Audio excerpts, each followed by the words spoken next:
might be a little giveaway to people who do round pen work, but I can tell you mine, the round pen becomes symbolic of so many things in our life. She basically invited us to enter the round pen and to play, to interact with the horse, and from a place of being authentic and real. I went in there and in my desire to not do it wrong and to be a perfectionist and I don't know what, blah, blah, blah, was going on in my head, fear. I went in there and started moving this poor horse because I was like, what I was feeling and what I was showing were completely incongruent and confused the daylights out of that horse. And that little horse just started galloping, trying to get away from me, basically. And I'm like showing off some round pen skills. I'm totally not in myself. Bottom line, completely lost. Laura Forrest was, I don't know where she was. She was not in the round pen. And Barbara, in a very loving, respectful way, asked me to stop and asked what was going on. I had no idea what was going on inside me. Honestly, none, because I was totally detached from myself, and had me do some breathing and some connection with my getting in touch with what was really going on. And when I stepped into that place and let go of all the facades and masks, what happened between me and that horse was magic. I just stopped and just started crying. It was so beautiful how that horse joined up with me in connection and play. So that was my first experience where I was like, oh, I get what horses want. I see now. So that was big aha for me. So what do they want? What is it? To be real, to put all these stories I had in my head about how I should look or should be, or how people will see me, how I don't do it right, how I need to do it better, to strip myself of all those stories and just come back to my heart, come back to my realness and not care what people thought about me. It's okay just to stop, take a breath and be who I am and be vulnerable and be scared. And that was okay. I couldn't have got there talking with a therapist. It would have taken 3 years versus 20 minutes. Welcome to the Herd is Calling podcast. This is where we break free from conventional norms to explore the art, science, and wonder of the horse-human connection. I'm Josh Williams, and together with my wife Victoria, we're your hosts. Our mission is to inspire and empower you to improve the lives of horses. Subscribe to the Herd is Calling on Substack for behind-the-scenes stories and unique content. Now, let's get to the episode.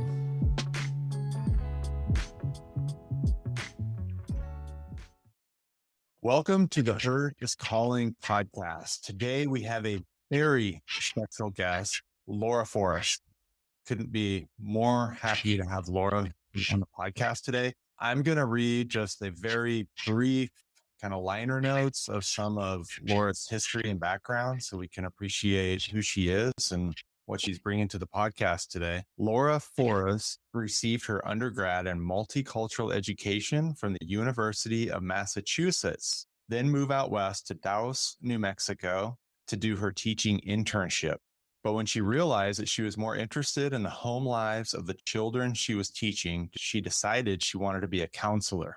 Laura earned her master's in social work from Simmons College in 1987, and afterwards spent some years in Boston working in community mental health, a therapeutic high school, and as a medical social worker at Boston's Children's Hospital.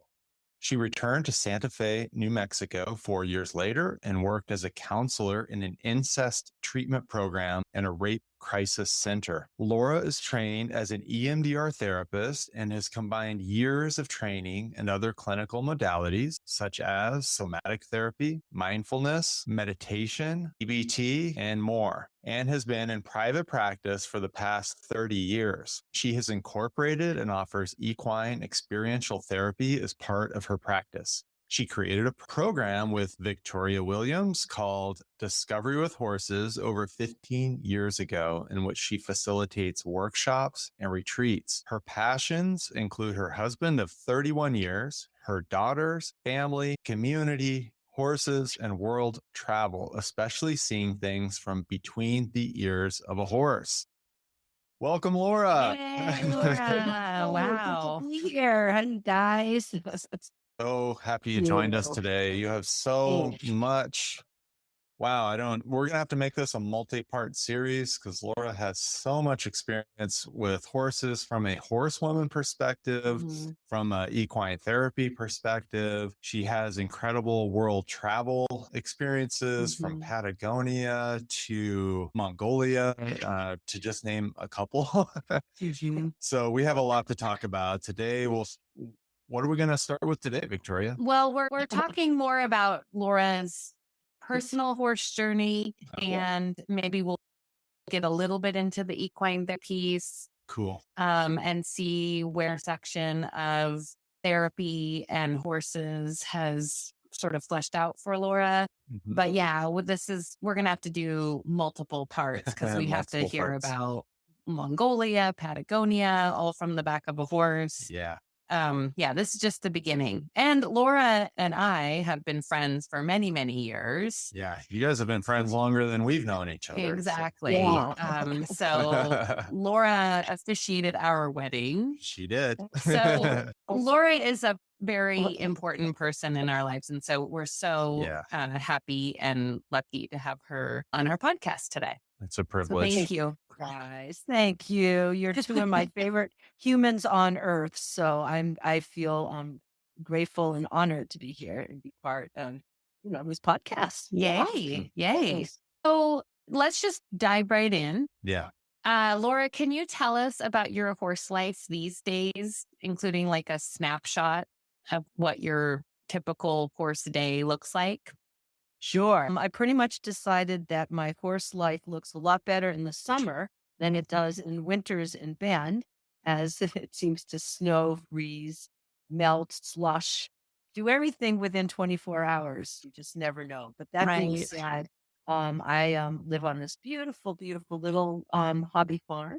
I'm in Tumalo. It's just outside of Bend, and where I get to have my horses actually can look out the window and there's my horses. Every window in my house, I can kind of see horses. So I feel super lucky. Currently, I have 2 geldings. One that was actually born on our property 20 years ago. He related to Victoria's, one of her soul horses, mare. And then my other horse, Rio de la Vida. Rio is a 23-year-old gelding. Both horses, despite being a little bit older, definitely don't act it, particularly Bodhi.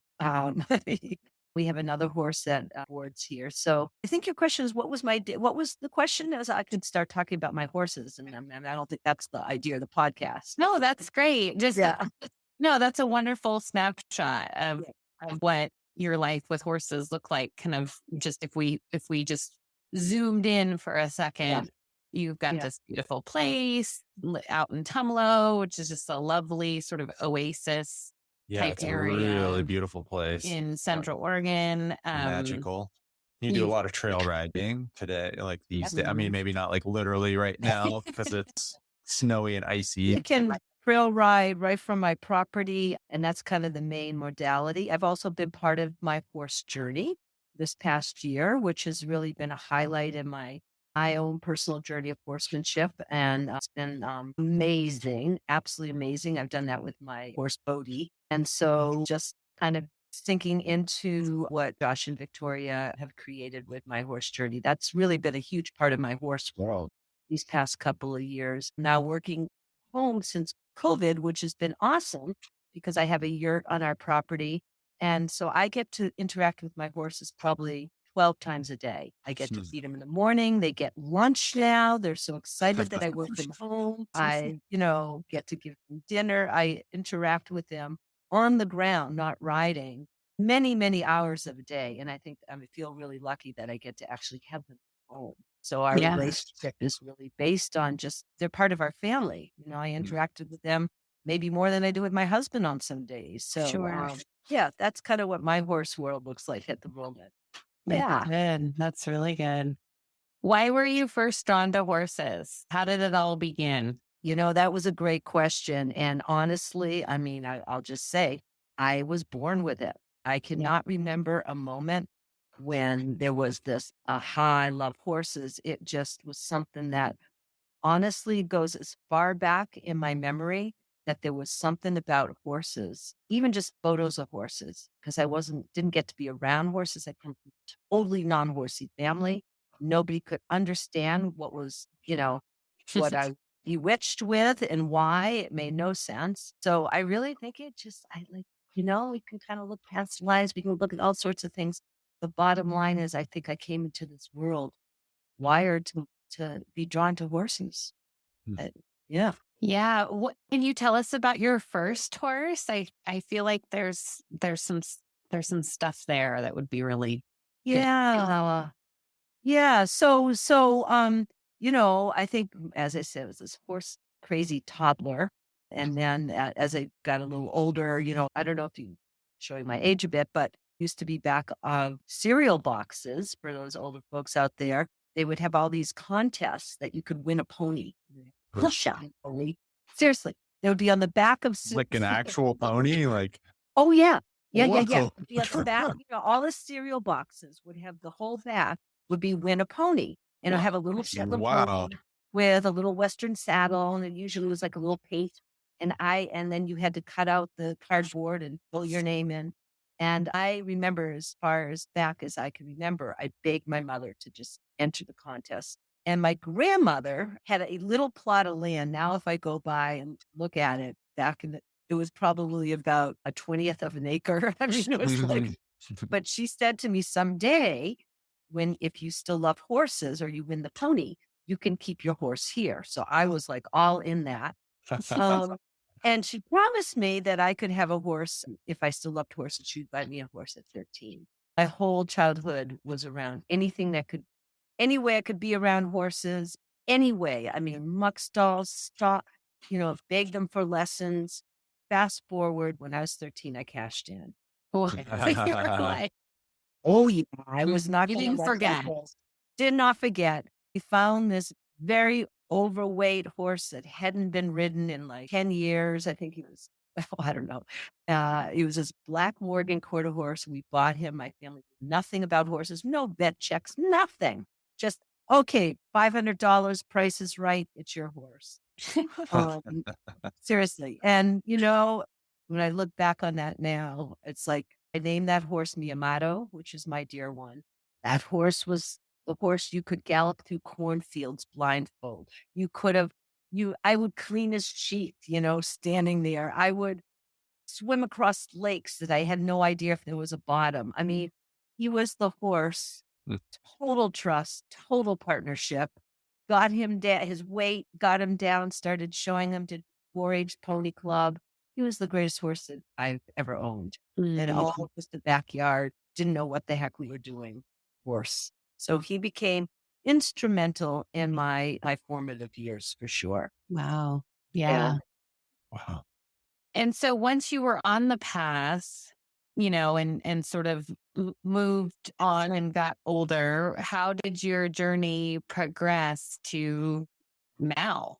Yeah, that's a big question. Boy, I mean, I had Miyamoto through high school. When I went off to college, I had to sell him. Sold him to a little girl. It made me very happy. But through many, many years of moving, trying to figure out who I was, career stuff, I couldn't own a horse again. I was always renting, I didn't get married till I was older. So I was on the move a lot and would just, wherever I could, find a horse to ride, find a horse to brush, whatever I could do. It didn't matter. Stall to clean, anything I could do to stay connected to horses. Knowing that someday my dream was to own a place and have horses of my own and raise my children with horses. It wasn't until I moved to Bend, Oregon when I was 40 and had my younger daughter, a year old, that I got pregnant again, my second daughter, but I bought a horse. It's been that way ever since. So yeah, there was a bunch of years where, just owning horses was just not something I could do for so many reasons.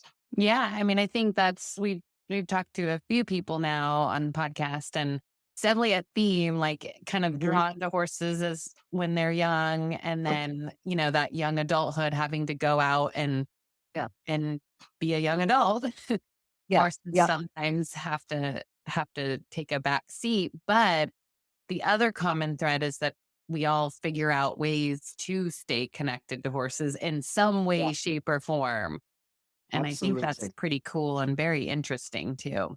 Yeah. It sort of always became my part of the equation of whatever I did is how to keep horses in my life. It never went away. Not even, I don't think it ever, ever went away. It was always there in the background that this was my passion.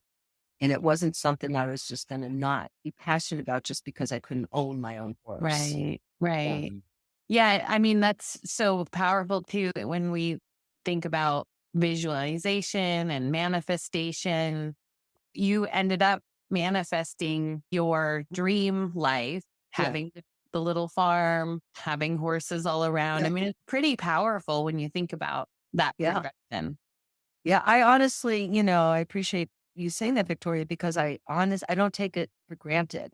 I Mhm. pinch myself often when I'm out on Rio or Bodie and I'm out there out at the reservoir and the, cascades are moving there and I'm riding with a friend or riding alone. And I come back to my beautiful little farm. I have my little trailer, I'm living my dream. I Yeah. truly am. And I never take that for granted. I constantly remind myself how blessed I am. But it didn't come easy. I will say that. Right. It didn't just drop into my lap. There were a lot of really hard life experiences. It wasn't like all, rainbows and unicorns, there was many, many rocky speed bumps along the way and definitely some few deep ditches. Yeah. So, but I do now go, oh, I'm living my dream. So, yeah.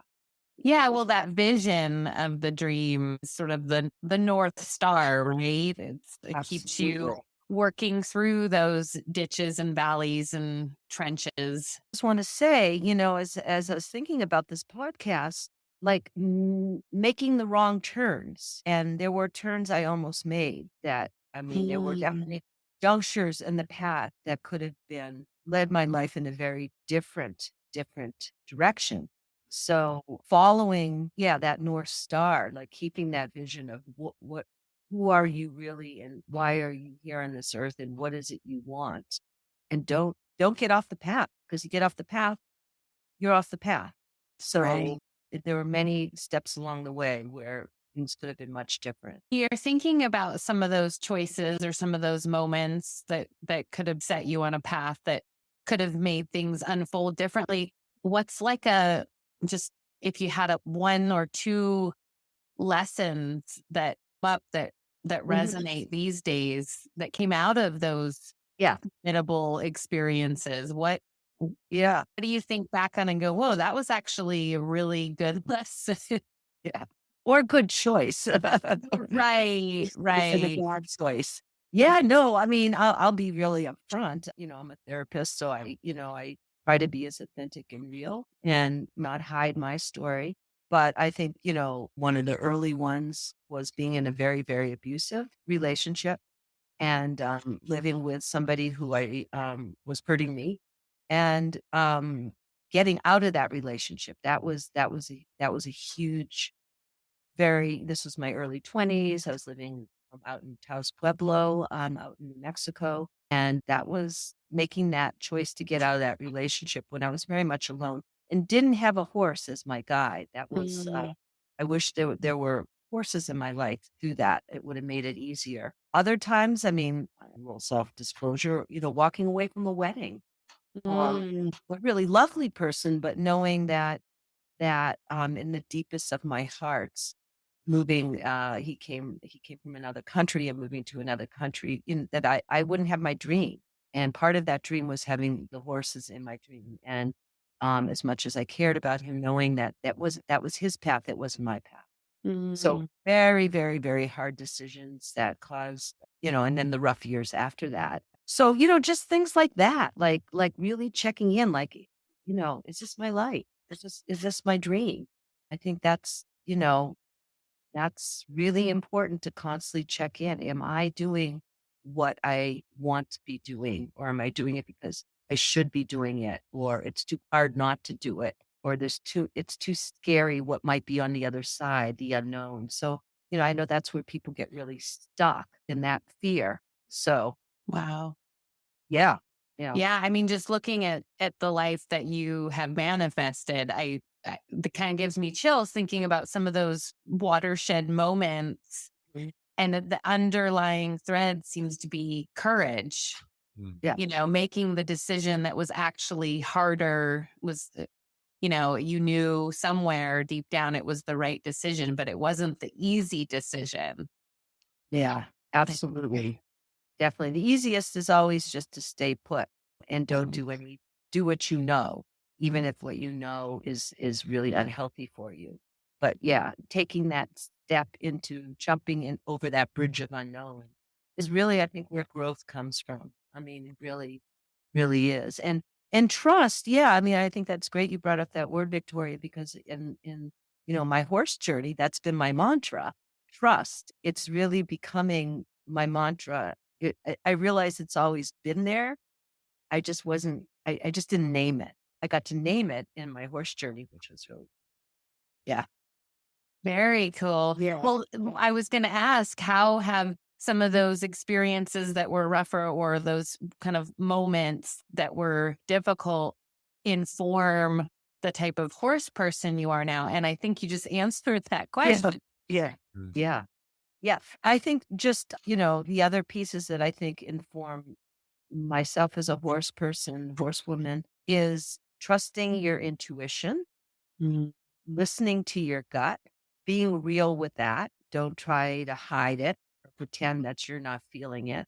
Like be with it, lean into it, not to sound like Brene Brown, but I think that's a really good, leaning into that discomfort and being curious with it and looking at it as your guide. Yeah, so I could go off on, the whole thing with horses, but I think, yeah, that's just being authentic and real with yourself, even if it hurts, even if it's hard. And horses, certainly need that from us to be as real and as authentic as we can be in order for them to trust us and trust that we're not playing a game or going to do something tricky.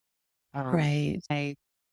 I am thinking about what you said about when you were in New Mexico and doing your teaching internship after your undergrad, and you realized that maybe you were more interested in the kids' home lives that you were working with than the classroom with. Yeah. Was that the moment you decided you wanted to be a therapist, or did that unfold over a longer period of time? How did that all come? Yeah, no, that's a great question. Thanks for asking that. Being a therapist, look, I was the middle child, only girl. My family life wasn't awesome. It was not awesome. And I was always mediating and kind of being the caretaker. So I think my natural born inclination to be a therapist started from my home life. It was just, yeah, what I ended up doing.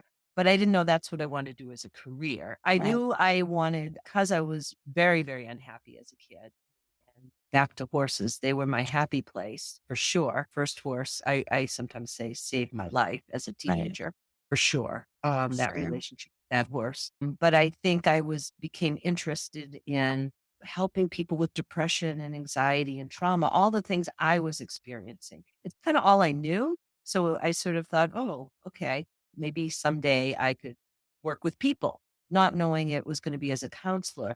But yeah, when I went out to New Mexico and had the privilege of living at Taos on the Pueblo, at Taos Pueblo, I was just intrigued and interested in what was going on culturally among the kids I was working with and what was going on in their home life because they just would share with me. And it just felt very natural. So I think, and teaching did it. I was a terrible teacher.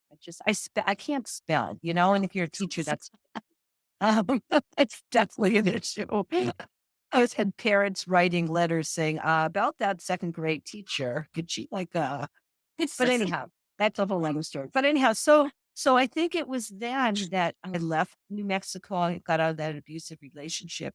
In my first year in Boston, I was a case manager working with elderly folks that were in the worst neighborhoods of Boston. And that opened my eyes to social work. My supervisor was a social worker. And from there it was like, oh, this is what I want to do. So Mhm. that's where that, and it felt natural and interesting. And my graduate program was fascinating. And so from there, that's kind of where I Right. decided to make it a career. Yeah, That's good.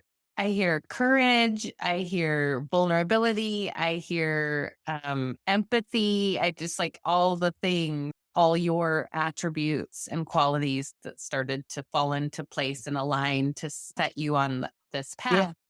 Yeah. And then so the equine psychotherapy, how did you become involved with that? How did that, I mean, it seems like a very natural progression, but there had Right. to have been a moment, right? Right. Well, yeah, that's another great question. I think, here I was a psychotherapist, did my own talk therapy in my 20s to get through all that mess. But then in my 40s, I wanted to do more personal work, but I didn't want to talk to a therapist. Horses for me were my way of healing. I knew that. Like that was for me, something would shift and change and ahas would come up for me when I was around a horse, not a psychotherapist. Ironically, I am one, so not really making a big stand forward for talk therapy. But the truth was, for me, that I started seeking programs to go do my personal work. And it really started from there that I went to, I believe it was Barbara. No, my first was with Igala. And then I met Barbara Rector, who's pioneers in this field. I went and did a workshop with her as a participant. Totally as, and I had a couple moments during that workshop that blew me off my feet. Insight into myself with the horses. And Wow. then I was like, okay, this. So then I'm like, whoa, I like this kind of therapy. So I kept on seeking, really researching who's doing this work, go do more personal work. I did a huge grief piece for myself, with another person who's in this field. And then kind of as I started doing that, I started realizing like, whoa, wait a minute. I could do this, not just as a participant, but this is something I should be incorporating, in my therapy practice. So it was real like, no brainer, like, oh my gosh. So then I started continuing doing my personal work, but with another lens of looking at what people were doing and saying, oh, this really resonates and works for me. This absolutely does not work for me. And started gathering information. So that's kind of how that entered. And then, I started talking with my very dear friend, Victoria Williams, and said, Vic, let's partner up. Let's do this. So that was sort of the progression. It really just started for me seeking my own therapist, which I knew was going to be a horse. Right. And there's a Right. lot of good horse therapists out there. Yeah. Not the people, the horses. The Talking about four-legged horses. ones, right? Four-legged Right. ones. Yeah, for sure. Right. Yeah, I think when you first sort of brought me into the fold, yeah, I remember being kind of blown away. And also, it was very hard for me, especially initially, to sort of take off my horse trainer riding instructor lens Mhm, when it came to the therapy. mhm. And you really helped me a lot with that. Like, you really helped me learn how to have both things be true at the same time. Like there is, some horsemanship that has to be attended to here, but there's also needs to be this space for growth and interpretation and not trying to manage or control everything with clients and horses. That's been an ongoing awakening process for me and probably informs a lot of the actual horse training and riding instruction that is not, you know, quote unquote therapeutically based, so to speak, but realizing that they actually aren't mutually exclusive ever. Yeah, yeah, Right? yeah, Is yeah, is yeah. kind of your experience with your horsewoman hat and your therapist hat? Do you find that there's contradiction there or that they're blending? Like, how do you navigate those? I think that there's blending. There's such a beautiful blending. There's an unfolding that's just so natural in both those worlds. And Right. again, I think it's because of the horse, the nature of the horse and what the horse gifts us and offers us and their own, even the horse's own, I call horses shamans because I think they are shaman in some way. So yeah, I mean, that's why I truly believe bringing horses into a healing or therapeutic or a growthful experience for people is perfect. It's different than dogs. Using animals for any kind of therapy is fabulous for sure, but horses are special in what they offer us. So I'm not sure I answered your question. No, it's beautiful. I think you nailed it. If you had to sort of sum up, which I think it's really hard to sum up, but if you could just sort of bring together what it is about horses that makes that kind of therapy so special, equine therapy so special, what do you think it is? If you could just sort of put it into a couple of little bullet points. I know. Yeah. Oh, that's such a big question. But okay, so let me just sit with that for a second. Okay, I'm not going to go on the whole horses are prey animals, not predators, but I think there is something to be said that a prey animal is working with many different senses and always aware of where there's danger or mistrust, or so they're operating on a very different level than maybe a dog who's not a prey animal, predator. So horses, they're tuning in, their senses, their awareness is their ability to be in the moment, completely using their hearts, their energy fields, their basic, we won't go off on brain science, but that's a whole other podcast. But so here they are, these amazing, and their size, they're big, they're powerful, they can be intimidating. Talk about paradox, sensitive, but strong and powerful, right?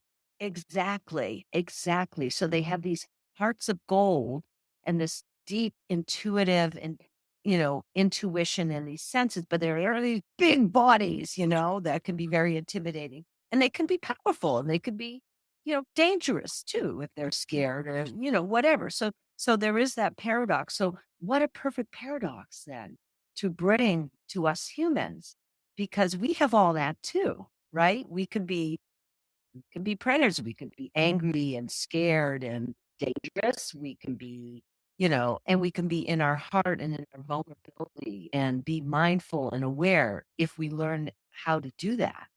Okay. So there you bring these, humans and horses together to kind of do some cha-cha of sorts, to kind of figure stuff out with each other.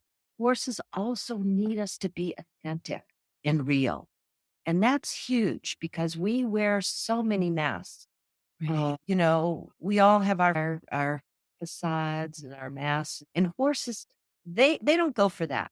They don't give two rips what we look like or what our sexuality is or how much money we make or how important we are.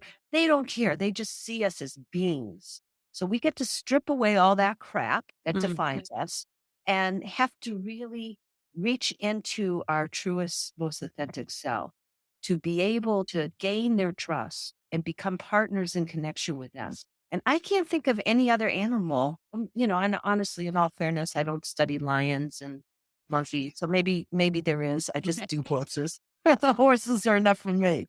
But but there lies the beautiful relationship in those opportunities for healing and insights and ahas into who we are, because you hear that cliche, horses are the mirrors, blah, blah, blah. Well, that's true, but they're more than mirrors. They're not mirrors. They're sentient beings. They're not a thing. Okay. So they're constant interacting and feeling us and teaching us every second. Woo, I went on a tangent. I know. That was a gorgeous tangent. I'm just taking notes, Laura. So like a minute for class. Love, like I'm sensing a masterclass collab with Laura on this. But no, that was wonderful. Hey friends, Josh here. We've launched a free community for The Herd is Calling. It's on Substack. Subscribe to join thoughtful discussions and access exclusive content. It's as easy to use as social media, but so much better because social media. Am I right? In the words of John Lennon, a dream you dream alone is only a dream, but a dream you dream together is reality. Like the wisdom of the herd, we are stronger together. Click the link nearby to subscribe and get in on the conversation. Now, back to the pod. I don't want to take you guys off the train of exploring why horses are such great therapeutic agents, but Laura, I did want to just ask you if you could share a little bit. You mentioned you had a couple of moments with the Barbara Reichter. Did I say her name Barbara right? Reichter. You said like an insight to self. I was wondering if you could, do you mind sharing a little bit about that? Like, No, I'll what did share you it. mean? It might be a little giveaway to people who do round pen work, but I can tell you mine. The round pen can become symbolic of so many things in our life. But basically, she invited us, and me being the very eager student, asked who wants to go first. I was like, I'll go. Well, that was interesting. Anyhow, so she basically, in a long story short, invited us to enter the round pen and to play, to interact with the horse. And from a place of being authentic and real, that was kind of the guiding lines. And so I went in there, and in my desire to not do it wrong and to be a perfectionist and I don't know what, blah, blah, blah, was going on in my head, fear. I went in there and started moving this poor horse because I was like, what I was feeling and what I was showing were completely incongruent, and confused the daylights out of that horse. And that little horse just started galloping, trying to get away from me, basically. And I'm like, showing off some round pen skills. And I'm like, Pat Pirelli, and I'm totally not in myself. Bottom line, completely lost. Laura Forrest was, I don't know where she was. She was not in the round pen. And Barbara, in a very loving, respectful way, asked me to stop and asked what was going on. I had no idea what was going on inside me. Honestly, none, because I was totally detached from myself, and had me do some breathing and some connection with my getting in touch with what was really going on. And when I stepped into that place and let go of all the facades and masks, what happened between me and that horse was magical. I just stopped and just started crying. It was so beautiful how that horse joined up with me in connection in play. So that was my first experience where I was like, oh, I get what horses want. I see now. So that was a big aha for me. Mm-hmm. Oh, Mm-hmm. wow. Thanks for sharing that. Yeah. So what do they want? What is it? To be real, to put all these stories I had in my head about how I should look or should be, or how people will see me, how, how I don't do it right, how I need to do it better, how I need to do it, to strip myself of all those stories and just come back to my heart, come back to my realness, and not care what people thought about me. Because that was a big one. And going first, I thought, I'm going to show off my horsemanship skills. That's who I'm going to be. I'm going to be the horsewoman who knows a lot of things. No, that wasn't what was being called for. That horse didn't want me to be pushing him around the round pen at a full gallop, So I think that was like, it's okay just to stop, take a breath, and be who I am, and be vulnerable, and be scared, and not know what they have to do. And that was okay. And so I think that was the lesson for me in that moment. I couldn't have got there talking with a therapist, and maybe it would have taken 3 years versus 20 minutes. Right. Yeah. Yeah. No, that's beautiful. That's the stuff. That's what we're all looking. I mean, that's the truth, right? Yeah. Yeah. Yeah. Yeah. That's the truth. And so it was very humbling, it was a humbling experience to get out of my ego and step into my heart and be present in a way that I'm a pretty anxious person. So sometimes it's hard for me to be present because I get anxious and I have to stop take those breaths, ground myself, be curious about what's causing the anxiety, and then let it go. Okay. And horses help us with that. Yeah. They really do. So, yeah. Wow. Do you have, I might be using you for therapy a little bit, but I'm curious, the tears, like you said, you made you cry when you came to that realization. Do you know? Because I mean, I've felt that, I've seen it happen. Like where do the tears come from? It feels like something, it's like so beautiful, but then you're kind of like, well, why am I crying? Do you have a feeling, or what was it for you in that moment that brings Yeah. tears, and what do those tears mean? Yeah. No, that's another great question. And I'm thinking about another experience I had as a client with a horse where I literally fell to my knees. There were tears, there were sobs. Sobs. And we're talking horn, snots coming out of the nose, sobs. Like I was to my knees. And that's a whole great story, what happened in that. But I think for me, the tears are release. They can be released. They can be the deepest of emotion. I sometimes cry when I'm with a client and I see them go through a very huge, profound shift. And I'll cry because I'm so touched in the deepest of my soul. And I think I cried in Patagonia when I was galloping a horse on the beach because my tears were of joy, like the deepest of joy.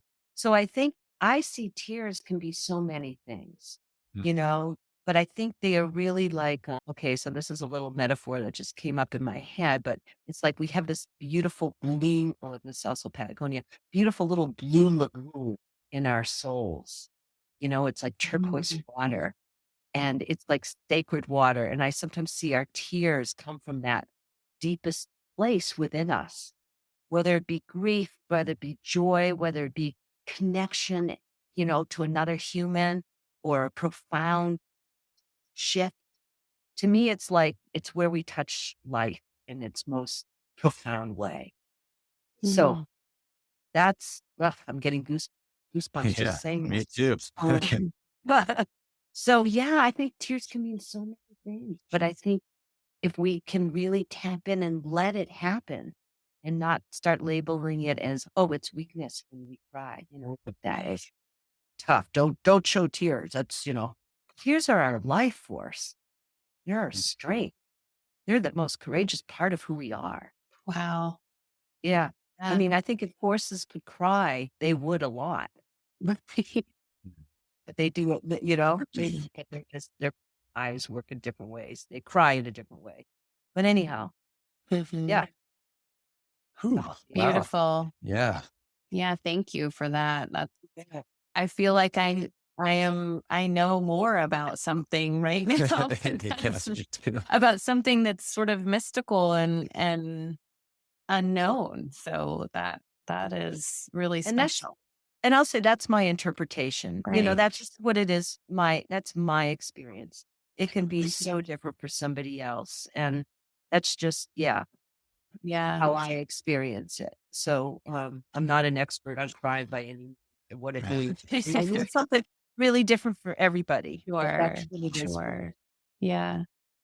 Yeah. Well, I think you have some experience in that department too. So I think it's really helpful. I would like to come back to equine therapy too, but I Okay. wanted to ask Laura, like what your life is, it's so in service to others from a very young age. It seemed like you're always seeking a role of service in the world. The degree of social work and counseling, those professions are so profound. I know you've one of Victoria's inspirations for entering her MSW program. And I don't know what my question is exactly. I'm just kind of wondering what do you think drew you to that? Could say the role I had in my families. My parents were divorced really young when I was really young. But yeah, again, it's just who I am, It's who I am. It's how I came into the world. It's just what feels natural to me. It's my comfort place. It's your Like truth. I don't, yeah, it's my truth. I mean, I just feel like I don't feel fulfilled if I'm not in doing of some sort of service. It's like what I was meant to do on this planet. I don't know. It's just, yeah, I don't know. It just feels, jokingly talked about doing other careers or trying, I get tired of being a therapist or my, well is full, or I start thinking, well, boy, I could, do this and make lots of money. And I go, I'd be unhappy. Mhm. And the bottom line is I wouldn't be a happy person. I'd be an unfulfilled person. So it fulfills something in me. Right. And I don't know what that is.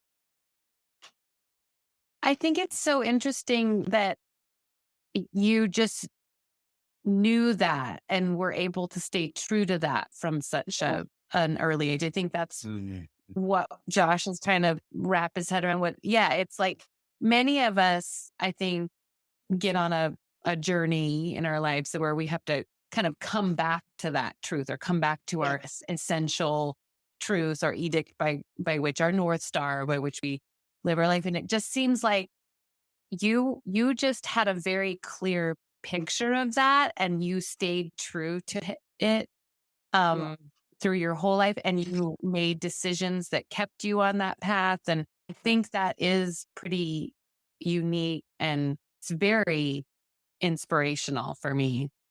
Thank you. Thank you. Yeah, it is. And you can see just fine. I know those are just a couple, major moments, but I know you've had many more where that truth was really forged, those hard Right. decisions. I mean, those are hard decisions you made. And it's almost like that was the sort of fires that purified that direction and kept you on the path, and as a metaphor. Yeah. I feel, and honestly, I'm just listening to you both. I'm very touched. I never really thought of it that way. I mean, there's something about sharing your story that all of a sudden you go, oh, Mm. really know that about myself. It's sort of interesting, but I also feel very lucky and blessed because I know it's not this. I know that's not everybody gets to have Right. that clarity, and feel, as I say, blessed because I don't feel like it's naturally something that I did.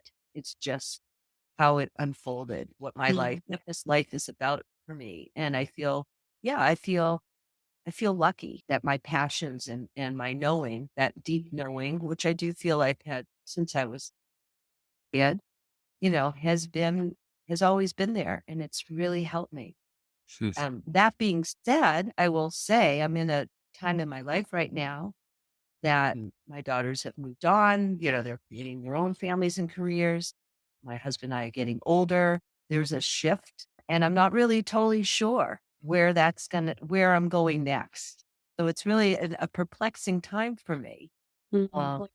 Very perplexing and a little uncomfortable, because it's a different phase of my life, which is the golden years, whatever the heck that is. But I kind of know what I don't want. So I'm kind of using what I don't want as the guide right now, finding my way from there.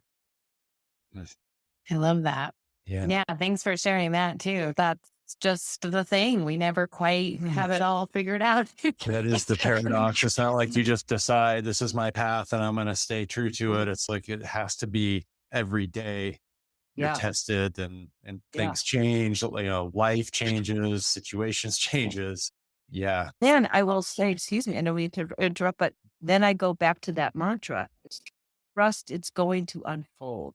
Trust that if I don't know what's around the corner, that's okay today. That I will see what's around the bend. It will unfold. And I'm just trying to really sink into trust.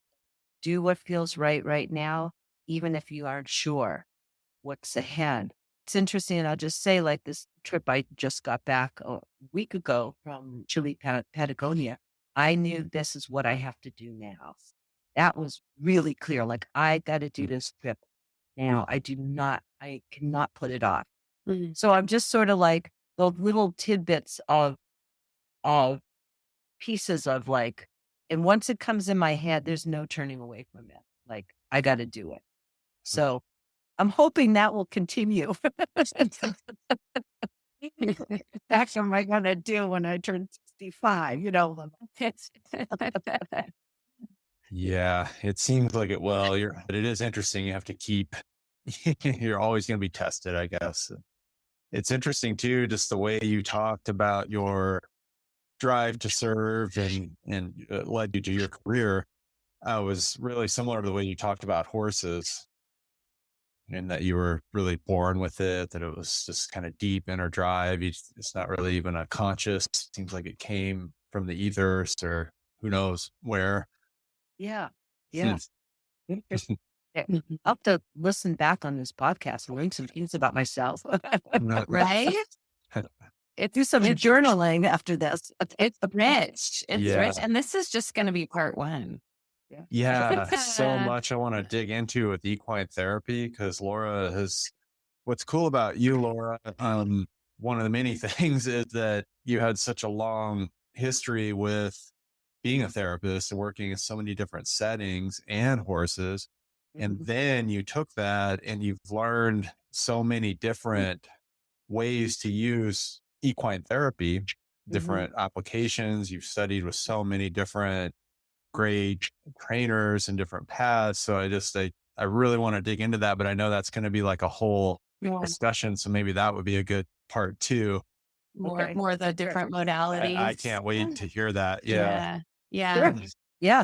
Well, so if we were going to start maybe Kind of rounding. honing this, do you think that your life experiences with horses have helped you be a better therapist? Oh, absolutely. Absolutely. I mean, yeah. You want to hear why? Yes. Yes, of course. I think, honestly, like, I think what I offer my clients most, or what I'm best at, is that I think with my clients, I am very much who I am. I'm not a scary therapist. I'm not and I break the rules. I mean, I went to a very traditional clinical social work program. Sophie Freud was one of my professors, granddaughter of Freud. Very, you would show yourself. You're the type of Russell, you don't share anything about yourself. You don't have a photo of your family in your office. Like, you are like, that's how I was trained. And that just didn't work for me. And so I think how I show up with my clients is what I'm learning to show up, and how I show up for my horses, which is just try to be real and authentic. With my clients, I think what helps, the most important thing in a therapeutic relationship is trust. It's all about the relationship. It's not about how many theories or are you doing this, EMDR the most correct way, or blah, blah, blah. It's really how you are in relationship, because that's really, everything comes down to relationships, connection. So I think as a therapist, I'm very real. I'm approachable. I think people can trust me because they know I'm just another human being in the room with them, holding space and love and best wishes. And I try to do that with my horses. I think my horses know that about me. And we're learning a lot of it through, my horse journey has really helped me, practice that. But I think that is, horses want us to be congruent, authentic, and real, to be able to trust us and be in partnership and connection with us. Same, Yeah. as a therapist and a client. Because if you don't have that foundation, you have nothing. You're not gonna get anything accomplished. You're gonna be doing, circles and kicking up a lot of dust for no reason. Right? So Yeah. I think that's with my connection and partnership with horses helps me be a better therapist, because I have to operate from the same places. Did that Right. answer your question? It absolutely did. Okay. Yeah, it absolutely is beautiful. So the common thread between horses and human relationships is, would you say trust? Would you Connection say and trust. connection and trust? If you don't have trust, there's nothing, you can't do anything, I mean, it's going to be just a scary place. So yeah, I think trust And then connection comes from that. Yeah. Right. If my horse doesn't trust me, he's not or she's not going to want to connect with me. They're not going to have any kind. And it's the same with my clients. They're not going to be vulnerable and open up to me. Right. They don't trust Right. me. They shouldn't. If they do, Right. then we should talk about how they get in abusive relationships, because that's Right. probably what they do, but that's so I use the relationship with my clients, me and them, just like with horses. And that's, I think, really important in being a therapist. Like I even had a client yesterday, talk a little bit about her, kind of her fear of, someday when I retire, whatever. And I said, well, let's talk about that. Let's talk about that, but not like from a deep level of what it means to care about somebody and then they leave. Like that's really what we're talking about here. And, it's not so it's all about relationship. And I think therapist, client, horse person, relationship. Bam. That's it. Wow. Mic drop. There's a little more, but yeah. Right. That's powerful. It's so cool that how people who are really, good masters of their craft can simply explain really deep and complicated things. So I really appreciate that. Yes, that was beautiful. And yeah, a tribute to Laura's mastery, I Mhm. think. I Mhm. think it's and Thank you. wisdom. Yeah. No, thank you for sharing it. So we just have a few more questions, but if folks were gonna look you up, get involved with what you've got going on, how do they get in touch with you? What's the best way, and what projects are you working on? How can people connect with those projects? That's a hard question, because here I am in this time of transition, and I'm not really sure what that looks like. However, like if you go to my website, you'll see pre-COVID dates with nothing new. That's going to change, but I'm not sure exactly how and what that's going to change. Really, this past year has been really working in the horse journey and working on my own journey with my horses. To answer though, people can certainly they can subscribe, go onto my website, discoverywithhorses.com, and there's a subscribe button. When I do have offerings, I'll go through that list, send folks that. I think that's probably the best way at this point, just to go that. I could start giving you emails and phone numbers, but I think right now subscribe. And then as it unfolds for me, I will let people know. But I am really in that place of trying to figure that out. Yeah. Or being open to figuring it out or whatever. Yeah, that's great. That makes sense. Yeah. Yeah, absolutely. And so in the meantime, if people subscribe to Discovery with Horses, they can be in the loop as your process unfolds, which is kind of exciting. It is. Yeah. Yeah. Very cool. Yeah. I'm going to have some conversations with the two of you too. So Right. that's good. Very exciting times. Well, that's good for people to know, because even though maybe the dates are old, you still are the subscribe blank and all that still working. People can reach you through there. And yeah. I'm still alive and hopping. So Yeah. What are the top 3 things that, if you could only tell people 3 things about horses and why they're meaningful in terms of teaching people about themselves, what would it be? What would those 3 things be? Okay. Very simple. Number 1, horses could make us feel really good. Yeah. Really, really good. Okay. Just being around a horse is good medicine. Just being. That's number 1. The other thing is horses help empower us, gain confidence, help us with our self-esteem, help us get real with who we are. So I can't think of a better animal that can help us with some of that harder stuff. And, I think this is hard because it's coming from my head. I mean, they're wonderful, wonderful animals. And give yourself the gift of experience the experience of being around a horse, even if you're terrified, that's okay. That's totally okay. They'll teach you something about yourself. I promise that. Mm. What that will be, there's a million different things that they will teach you. Okay. So find a horse and just, even if it's sitting on the other side of the fence and listening to the chomping grass and really Right. listen to that sound, it will slow your heart rate and make you feel better. Right.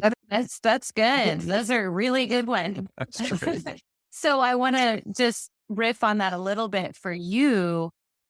What's one of your greatest triumphs or aha moments with your own horses or your personal horsemanship practice? That is I such a know. good question. This is There's so many. There's so many. I don't know if I right. can. I mean, okay, ask the question one more time because my head just went to so many different places. What's an aha or a triumph that you've experienced with horses in your own personal horsemanship practice? So, okay, so to answer that question, I got to divide it in two. Okay. One is on the back of a horse and one is not on the back of a horse. Okay. One of the biggest aha moments for me about letting go and experiencing true joy, like stepping into my most uncomfortable place and then feeling so fully alive, was a gallop I had in Mongolia. And it was gallop on this horse, is letting go and letting this horse be fully into himself. Like he was fast as the wind. And I was terrified to really let go, but I did. And that was a moment when I got to the other side. That's another burst into crying moment. And the Mongolian horseman who was next to me was horrified because he thought I was so upset. And I was really just in sheer joy of that moment of letting go and experiencing the raw energy of a horse like that. So there was many that. So, right. Wow. Yes. Yeah. And I had it, and I had in Patagonia, so many like were like, whoa. So then not being on the horse, in the saddle, so many aha moments of healing. Like as I described earlier, being dropped to my knees, grief, and looking up and having the horse's head right on top, this mare just holding like the crown in space for me. Like that was a moment of healing for me like no other. And what led up to that was pretty profound. So, and honestly, so many moments on my horse journey, with Bodhi, like connecting with him in ways that I haven't in the 20 years I've owned him. Wow. So just some really beautiful, things I've learned through your program and being a participant. And it's always amazing to me how much we just keep on learning and what keeps unfolding. And so there were moments with Bodhi this past year where our connection just so deepened in such a beautiful way. Yeah. Yes. So It's good. hard to put words to that, to that question, because again, it's like where I go is into this deeply feeling place, and I struggle to find the words to really describe it, but I can feel it. Right. Yeah. And we were talking to our friend Jacob, who is a apprentice at Barbier Farms, and the other day, and one of the things that we were talking about is the horsemanship that they practice and that he's learning there at Barbier Farms. The idea is that they're just trying to help the horse express themselves, and it's that expression that is almost transcendent then for the human involved in the interaction. And that's what I hear you saying. Oh, And that's really cool. I like how you said it. Yeah. Yeah. Letting the horse be yes, in their fullness of who they are and getting to experience them in their best selves, in their happiest, most joyful self. that's it. And yeah, that is like, that's sheer joy right there. Yeah. That's like a gift to witness anybody, anything Right. to be in their fullest best self. That's beautiful. I love how he said that. That's cool. Yeah. Well, that's basically what you were saying. And again, that just goes back to, I think when we are able to witness or be in the space of the truth, Yeah. and that's what that sounds like to me. And I can't come up with a better word for it yet. Yeah. But Yeah, that's but what that's it feels like. good. Yeah, that's good. Yeah. I think you're definitely tapping on it. Yeah. Yeah. What is the truth? The real truth, not the Mhm. unfiltered, nothing corroding, nothing on top of it. Truth. Yeah, Yeah. that's cool. I like that. So it's, there's so many things to be feeling gratitude for. I know. What's something that you feel gratitude for right now, this moment, these days? If you could distill some gratitude for us, what would that be? Yeah, I mean, there are so many things, but I just read a quote yesterday thinking about my very recent trip to Patagonia that's very fresh in my heart. And it was something about like, when you step out of your comfort zone, it's when you feel most fully alive. And so I feel very grateful that I've had this opportunity recently to tap into that fully alive feeling, like the pure joy of being here. Like if I died in a minute, that's okay. Like I got to experience that fullness of life in awe. And then just, to come back and spend the holidays in my beautiful home with my husband. One daughter got home, and first thing I did when I got out of the car from the airport is I ran out to the barn and kissed both my horses, and getting to have these amazing horses in my life. So I just, nothing is taken for granted. I'm so aware of what others don't have and the suffering right now in the world, and really aware of that. Not complaining about anything. There's no complaint. There's nothing in my experience of life, and just grateful. Just try to be my best self and do what I can to make this world a little better. Yeah. On that note, Yeah. Vision, Laura. yeah, what a gift of a conversation. Wow. Thank you. Thanks for the opportunity. Really. I mean, it's just really fun talking to you guys. And I feel grateful for both of you and what you're doing for the horse world, what you do for horses. You're an ambassador for horses, and they're lucky that they have you two here on our planet and helping us be the best we can be for our horses so they can be in their magnificence. So, I'm grateful for the two of you and this opportunity. Yeah. Yeah. Yeah.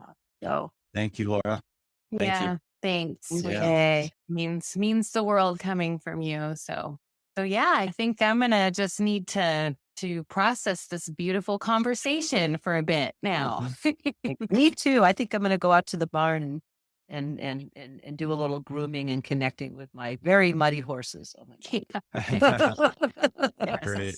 Yeah. Great. Yeah. Okay. We'll come back for part 2 and Yep. take this Sounds good. deeper in some direction. Yeah. Yeah. Thank All you. right. Have a great day. Bye. Bye, Laura. Love you. Bye. Love you too. Bye-bye. I hope you enjoyed the show today. We'd love for you to join our free Substack community for The Herd is Calling. Connect with us, engage in thoughtful discussions, and access exclusive content. Click the link nearby to subscribe. It's so easy and totally free. We appreciate you listening, and as always, may the horse be with you.